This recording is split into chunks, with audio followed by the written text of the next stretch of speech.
We talked about actin, we talked about myosin, but there are two things that need to happen.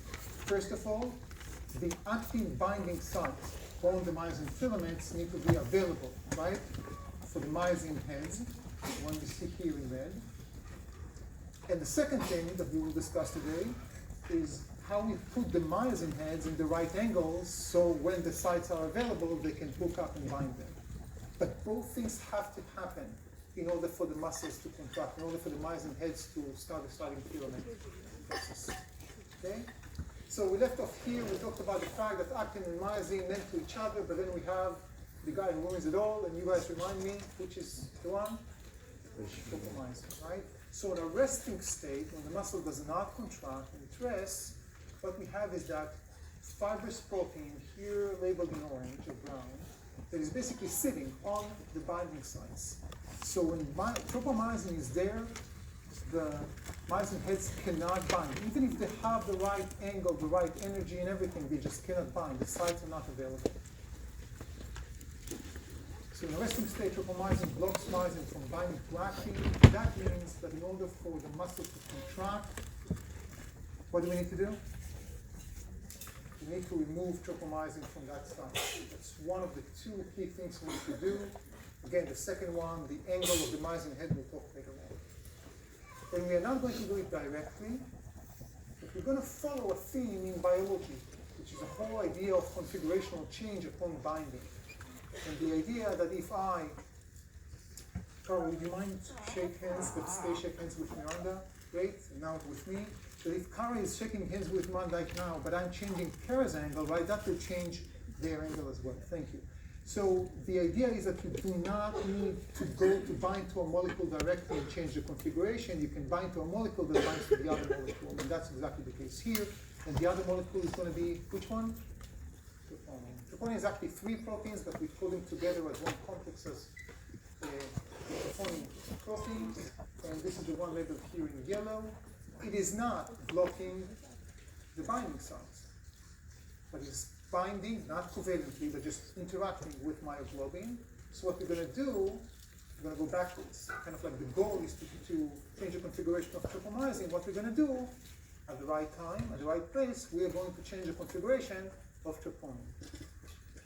And we're going to change the configuration of troponin by adding to it what?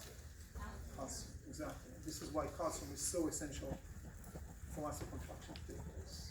Okay? So we'll go backwards. We'll talk first about what happens at the cell, and later on today we'll go back and see how we even trigger this whole process. But right now we'll focus on this area. Okay, so here is a zoom out, a low magnification of the muscle, one of the nuclei. Remember, it's a multinucleated cell.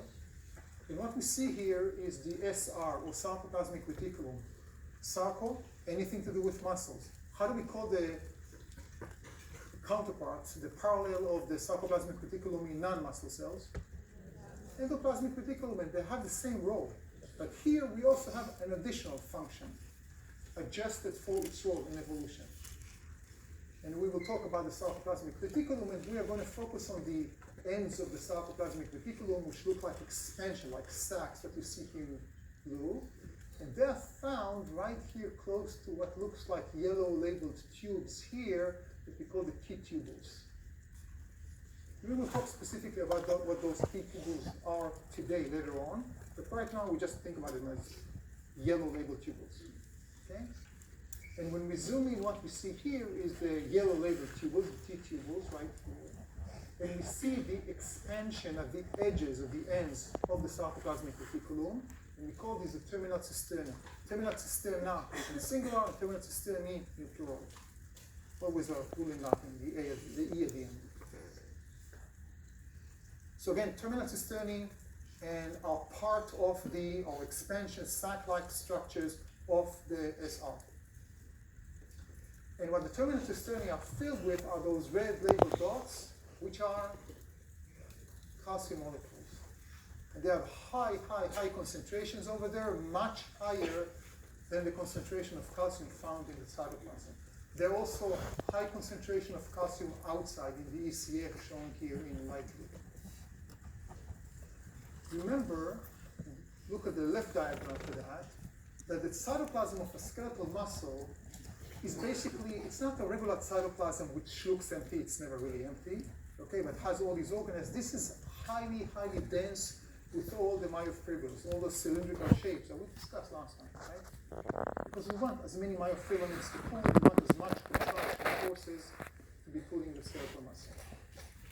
So if we do release calcium from the terminal cisternae, we'll see how we do that. We have higher concentration inside the terminal cisternae, so calcium will go to the cytoplasm or from the cytoplasm to the terminal cisternae. To the cytoplasm, right? Highest. We have a gradient, we talked a lot about this. This is the gradient, greater concentrations in the terminal cisternae, so will be released.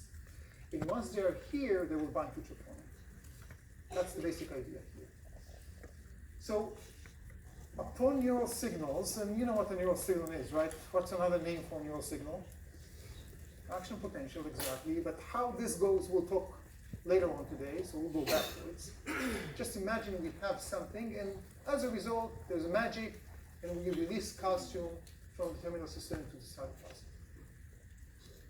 And as calcium binds to it, calcium here is in green dots, troponin labeled in purple. This time the tropomyosin is like a gray cord, like a cable cord, we can think like a steel cable, something like that, sitting on the myosin binding sites on the active filaments. Upon binding, we change the configuration of tropomyosin, like I change Kara's configuration, and as a result, Kara changed Miranda's configuration of tropomyosin. And now we have myosin binding sites that are available for the myoheads to bind and to pull. Let's watch the animation and I'll answer questions after, okay? Okay. So we're gonna, these are all the snowflakes, are basically the calcium ions, and we'll zoom in. And it will repeat itself, so we can discuss it. And we have the myosin heads. Don't worry right now about what makes them change the angle, because we will talk about it shortly.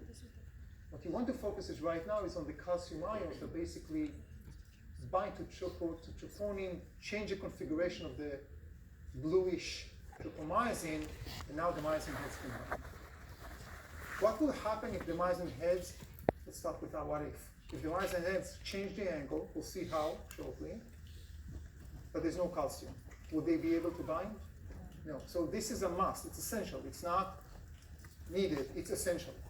It's more than needed. Any questions on this point? About this part? From the actin part. The calcium will come from the blood that will come to the ECF that eventually will go to the cell and then will be stored in the terminal cisternae. Yeah, but we have to eat that calcium. We don't make calcium. We have to get it through the diet, intestine, going to the blood, store in the, help me, store in the bones, right? And remember, we need homeostasis in the blood, so we'll have enough. So many things, including having enough for the cytoplasm to be there. Anything else? Any other question? Yes? So is the process of contraction regulated by calcium then, and how it changes the Exactly. So one of the mechanisms for regulation for this part only, we have a second part that we need to deal with, the myosin heads. But we have to have availability of calcium. Okay? We have to release the calcium from the terminal cisternae. Because if it's there in the terminal cisternae, it's not leaving to the cytoplasm, tropomyosin will block everything. Anything else? Okay. So this answers the first question. When and how does myosin bind to actin? Right, and how we control it. Again, we have to remove tropomyosin with the help of calcium through changing the configuration of troponin. Now let's talk about energy.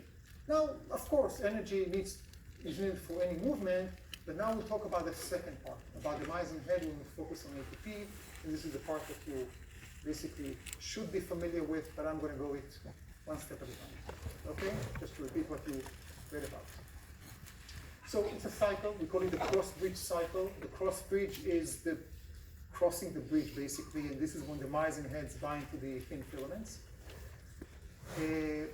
It's a cycle, so we can start it anywhere. Actually, I'm taking this diagram from another book, not your textbook, and I'm going to start with number 3. I think it's easier to explain from the resting state.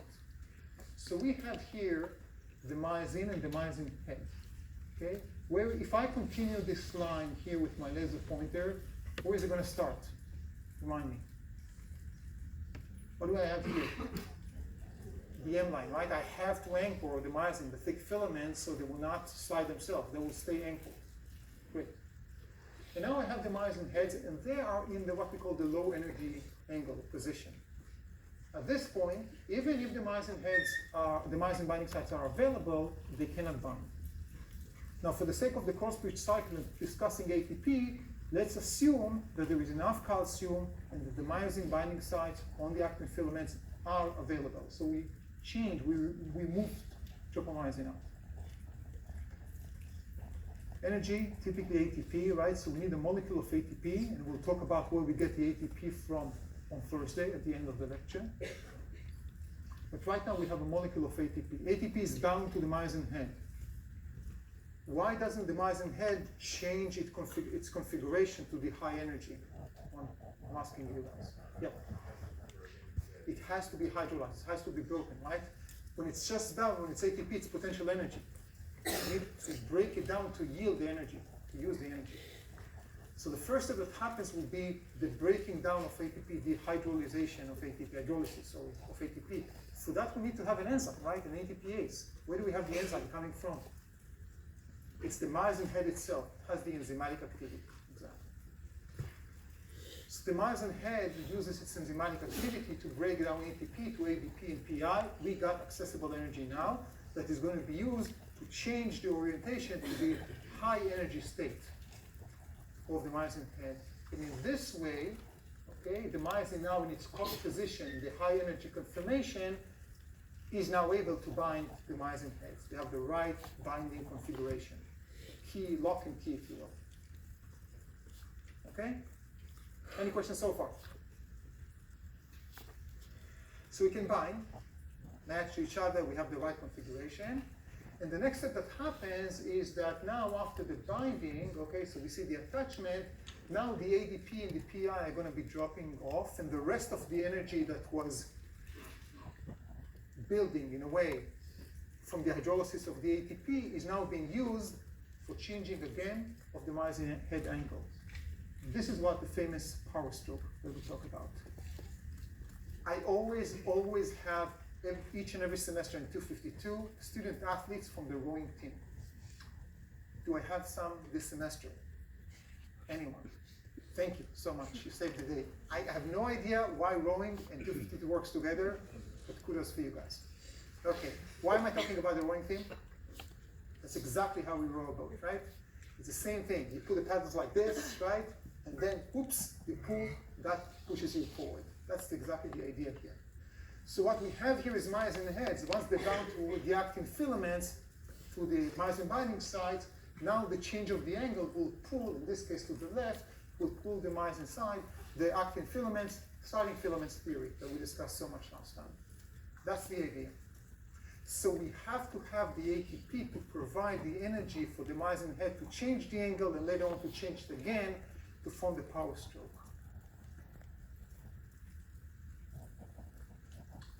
Okay? Then towards the M line, which is somewhere in here. Now the last thing we need to do is to complete the cycle and release the myosin head, right? Because we cannot just contract and contract and contract. We have to relax. And we even said that even for the pulling, for the contraction, before we completely relax, remember what we did with the tug of war? We need to relax the binding so we can bind again to another myosin binding site and continue to pull like we did last time. So what will release the myosin head from the actin filaments? There's an intruder there that is going to bind them and change the affinity in the binding. ATP, exactly. So ATP is going to bind here. That's the ATP that we just saw. And once it's bound to the area, the myosin head, it changes the configuration of the myosin head back to the fact that it cannot bind anymore and brings it to the low energy state and relaxes. Just a second. I'll just ask a couple of questions for you and then I'll answer questions. So this ATP here, right, that binds to the cycle, where is it coming from? Not where we got the sources, but just thinking about the cross-bridge cycle. Where is it coming from?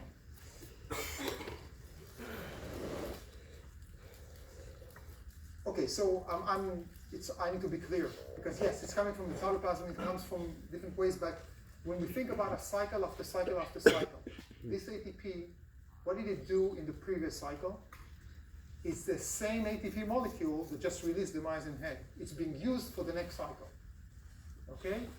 So we're using ATP, we have to have available, accessible ATP to release the myosin head from the actin filament, and we're going to use that molecule for ATP to begin the next cycle until it's broken down, and then we need another molecule of ATP.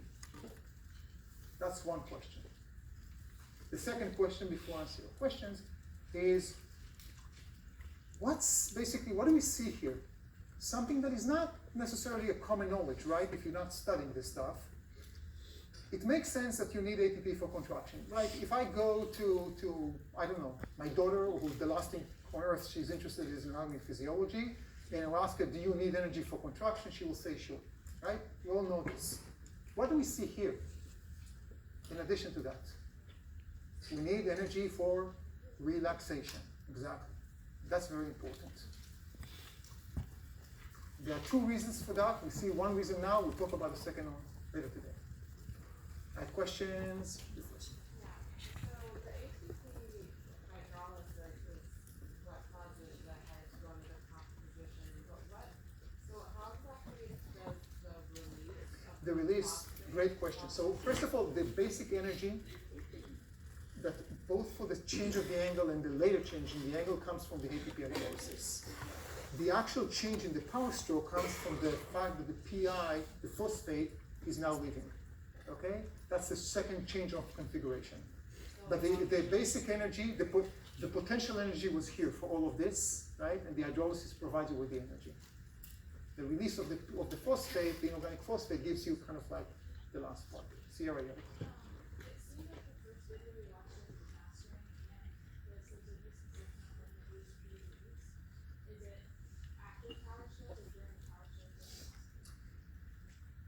Oh, when the ADP leaves, don't worry about it. Don't worry about it, exactly. So here I was asking about the ADP, does it leave before or does it leave as it goes there? Don't worry about it. Just think about it as it leaves at some point. Yes?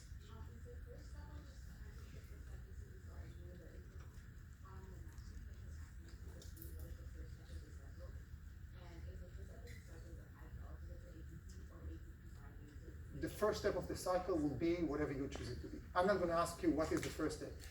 In mastering, they ask you what's the first step according to the cycle that they put. Here, the first step will be this part, right? But if I did not give you numbers, then I will ask this one as the first one.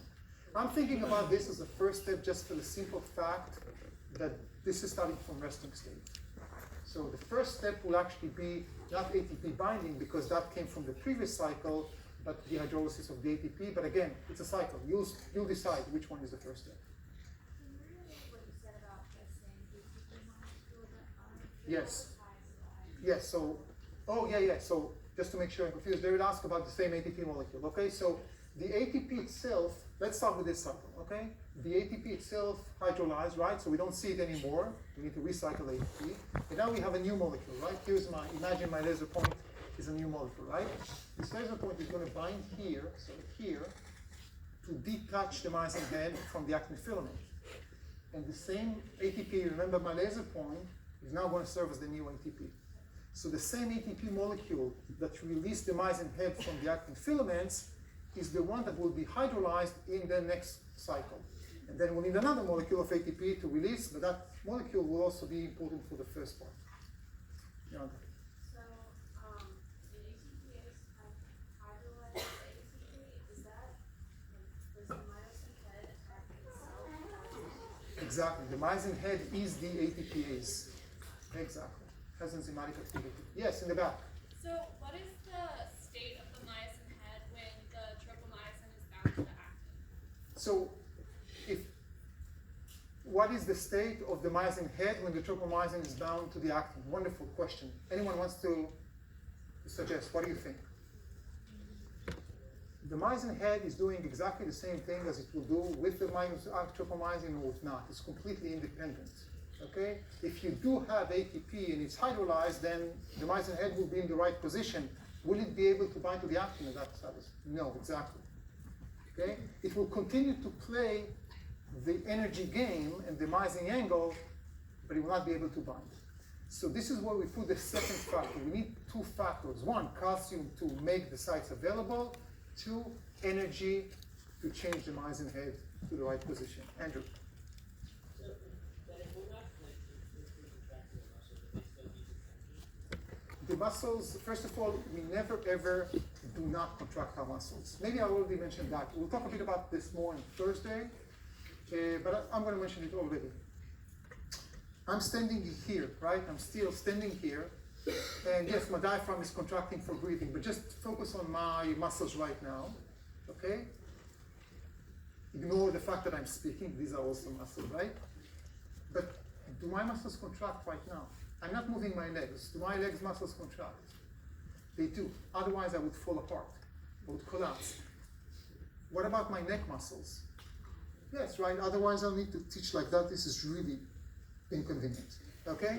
This is something that we call muscle tone. We'll talk about it on Thursday.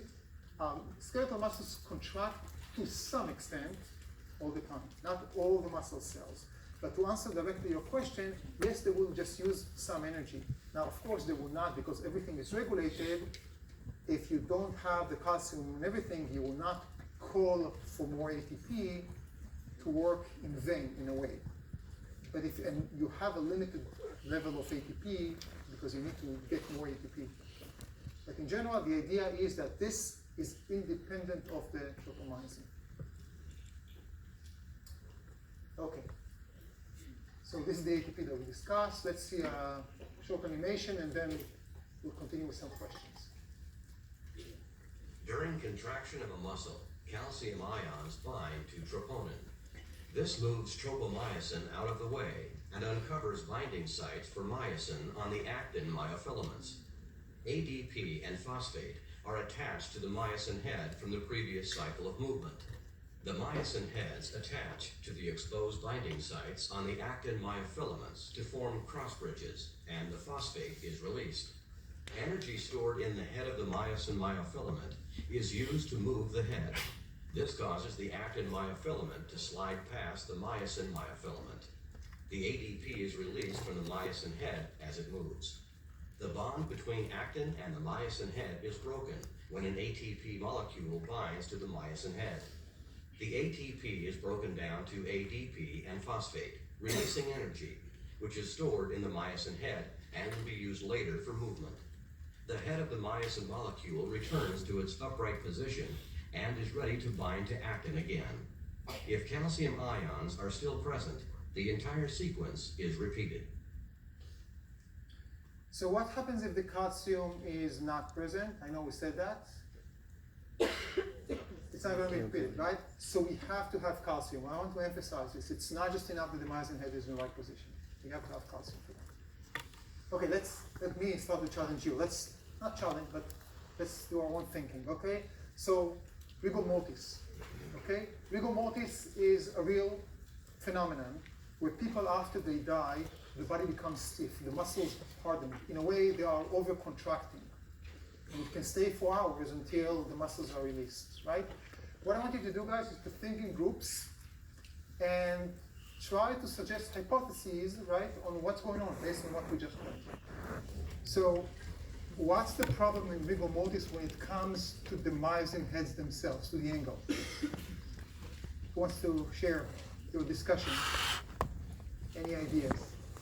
Or if you just want to explain everything, the rigor mortis, and then we'll break it apart. Come on. Yes? So first of all, we are losing our ATP resources. How is that affecting the myosin heads? Wonderful. I stop you here, okay, just to tell the whole class in case you didn't hear. If you do have, and you will have, some myosin heads that bind because we're pulling the muscles, right? Then you cannot release them because there's no ATP and we need ATP for relaxation. But what normally, even in the present, normally when you pull your muscles, even if you have enough energy, at some point they relax, right? Because we want them to relax, not necessarily based on the availability of ATP. What will relax them beyond the ATP molecule? What else needs to happen? What allowed the myosin heads to bind to begin with? We had to remove tropomyosin. And we removed tropomyosin with calcium, right? So that means that normally calcium needs to disappear at some point, right? What happens in rigor mortis? Rigor mortis basically what happens, our tissue deteriorate, right? And what happens is the sarcoplasmic reticulum is basically torn apart. The entire cell, all the calcium is released from the terminal cisternae. There's no more terminal cisternae, basically. And then you have tons of calcium in the cytoplasm, and all the tropomyosin are being removed from all the myosin head binding sites on the actin filaments. You have abundance of calcium. That's why we get over-contraction and a stiff body. And basically the reason why it relaxes, it's simply just a degradation of the muscle itself, the organic matter. You know the other question? Okay, any questions about rigor mortis?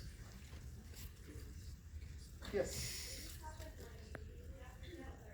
It will be almost immediately. I mean, you'll have some shreds of ATP. We'll discuss a bit more the ATP on the first day, but yes, you're not going to make more ATP, so it's pretty immediate. Go ahead. So you don't have to be in a state of contraction because Exactly. So Sierra is asking a good question. You don't have, you don't need to contract your muscles because you work or because you have something else, because your muscle will contract to some extent. Right? Now, there's some exceptions. For example, during specific times of sleep, when your muscles really are completely relaxed. But in general, yes, you'll have your muscle tense. Yeah. How long could you live? I cannot give you a time, but it's going to be very, very short. Yes. Yeah, your brain will suffer first, but yeah, you have to have ATP. Yeah.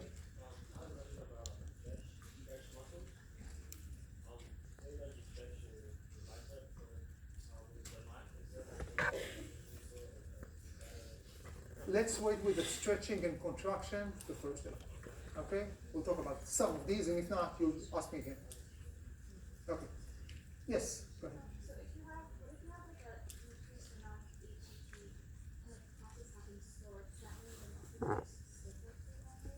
If you have lower amounts of ATP, no, because you'll still, as long as you have normal calcium, the calcium will win over, if calcium is removed, then the myosin heads, the tropomyosin will win over the myosin heads, right?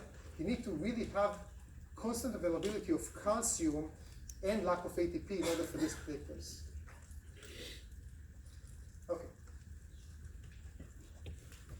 So, just to show you what we summarized, we discussed last time and a bit today, we described the features that is mainly by readings and the voice rate. We explained how the muscle contracts at the cellular level last time, and today we described how muscle contraction is regulated by ATP and by calcium. Okay? And zooming out to see the big picture, we discussed the dilating filaments theory, and today we're now moving to the excitation contraction coupling. We will talk a bit about muscle physiology and metabolism. Most of the muscle physiology and metabolism on Thursday. So, skeletal muscle do not contract spontaneously. When I say not spontaneously, it means that our brain basically needs to tell them to contract. Later on, after fourth break, we'll come back, we'll learn about the cardiovascular system, and we will see that the heart cells can do it spontaneously. They have their own pacemakers. The skeletal muscles have to be stimulated, have to be excited. Okay, excited not in this sense, more excited in this sense, by the nervous system. So we basically go to stuff that we learned already, because we learned about them more in the nervous system and neuron to neuron, but we learned about synapses, and the same thing goes here. We're going to talk about a very specific synapse that is called the neuromuscular junction. And again, we talked about this stuff, it's the same concept, but we're going to focus on neuromuscular junction. On one hand, we have the neural signal. A nerve ending excites the muscle cell through a neural impulse, the action potential, right? So it's like turning the switch on. At the end of the road, what we want is to take this action potential and translate it into physical, mechanical contraction. And when I say contraction, I mean myosin heads pulling active filaments. That's the tension that is developed. So the muscle cell reacts to the neuroexcitation and physically contracts. So we have to couple these, right? I have to make sure that turning the switch on will be lights on eventually. And the lights on in this case is myosin heads pulling the actin filaments. So everything from the action potential to the pulling is what we call excitation contraction coupling. We need to understand how this works. We learned how the myosin heads bind to actin. That was a cross-bridge cycle we just discussed. We talked about calcium and all of this, but how does the nervous system regulate that? Basically? And I'm coming back to your question, what you asked me right now we discussed, and I forgot the name, remind me? Ian, about how we regulate the calcium. So this is again the neuromuscular junction, a beautiful image of a real junction. The axon terminals basically penetrate the connective tissues and reaching the cells themselves. And this is a synapse that you're all familiar with. So you guys will just help me with, remind us with the synapse and vesicles and everything. And there are some very, very specific names that are relevant to the neuromuscular junction because we talk about muscles, right? So here's the somatic neuron. Remember, it's a somatic, it's not autonomic, right? Neuron, because we talk about skeletal muscles. Here's the membrane of the postsynaptic cell. In this case, it's not a postsynaptic neuron, but a postsynaptic muscle, right? Axon terminal, muscle cell. And here's the membrane, the sarcolemma. Specific name for the membrane. You guys should know this at this point. Now, you can see that this membrane starts to form a bay-like structure with many, many folds, right? In that area of the synapse. Why do we need all those folds? How do they help us? They increase the surface area, so any molecule that will be secreted from the somatic neuron will be more effective because we have so many membranes and so many receptors, etc.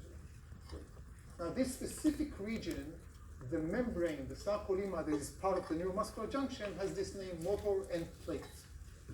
So motor end plate is part of the sarcolemma, the part that is contained in the neuromuscular junction.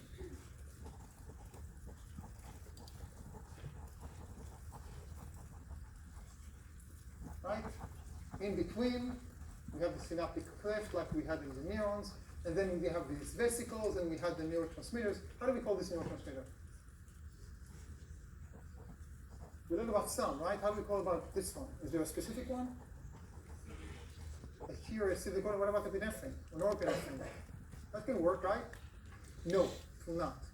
It's only when it comes to the neuromuscular junction, when it comes to somatic neurons, and it comes to skeletal muscles, it's always acetylcholine. And it will always be excitable. When we talked about synapses in the nervous system, we said that in some cases we find excitatory, some inhibitory. It's always going to be excitatory, which means what is the type of receptor on the postsynaptic muscle on the motor end plate? What is the chemical nature of that receptor?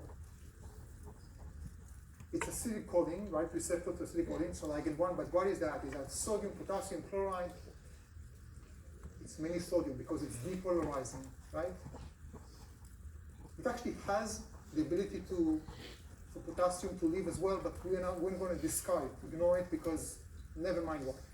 We'll just make it a bit simpler. We'll just say sodium ligand gated channel. So we have the synaptic vesicles and we have acetylcholine, that's a neurotransmitter. Any questions? This is just a reminder from stuff that you already know. Fine. Motor end plate is just a name of the sarcolemma at the section, if you will, of the neuromuscular junction. So I'll just call it this way. Sarcolemma, let's say we're going through a journey, right? On the sarcolemma. Sarcolemma, motor end plate, sarcolemma. And continue, again, motor end plate in the next muscular junction. Another question? Yes? What did you say was the postsynaptic receptor? Sorry? What did you say was the postsynaptic receptor? The postsynaptic receptor. Who wants to help? It's going to be sodium. Why did we say sodium? Because I told you it's always excitatory. And if it's always excitatory, it means I need to depolarize, not hyperpolarize. And I depolarize by opening sodium, so sodium can get in and depolarize. All the pieces of the puzzle, right? All connected now. This is, I think I mentioned that when I started teaching, that in most cases, not in most cases, in 99% of the cases, when you open a textbook, when you go to anatomy and physiology lecture, they will always start with skeletal muscles and then reach the nervous. And I used to do it in the first year that I taught this, and it didn't make any sense because I would teach about this part, right? But then what is action potential? What's resting member potential? And what are those ligand-gated channels? So once we flip, you need to, in order to understand muscles, you need to understand the nervous system, basically. Okay, so now let's talk about an action potential. The action potential started way up here, right? Cell body, soma, action, HELOC. We talked about this. Running. What did I open right now? What's here in the red dot? Calcium, voltage-gated channels. Next step. Magic, then synaptic vesicles fuse. Right? Acetylcholine being secreted. We're all familiar with this. Let's represent the action potential with this lightning symbol, right? And we are focused on this area. We opened the sodium gates, right? The acetylcholine ligand, sodium channels. Sodium moves in or out. V or hyperpolarization. Is that a local action potential? Local potential. What? Can I generate an action potential? For local potential, yes or no? I want to hear a reason for that, justification, yes or no? I'm going to count to 3, okay? Say just yes or no. Can we generate an action potential there? 1, 2, 3. I heard more no the yes. Why not? Why not? There's a reason why you chose no. Come on. What do I need in order? Function follows form. What do I need? Voltage-gated channels, right? If you go back to our slide, the first slide about the action potential, I presented the fact that unlike local changes, local potential we can find in all cells. Action potential can be found in 2 types of cells. One are neurons, axons in neurons, and the second one are, Diego, who is nodding, skeletal muscles, or muscles in general. So we have voltage-gated channels here, and as a result, we can generate an action potential once the local potential reached a threshold. Exactly. You mastered this now.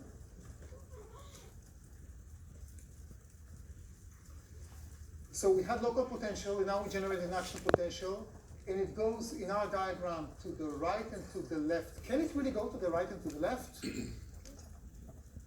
Isn't that going just to the right?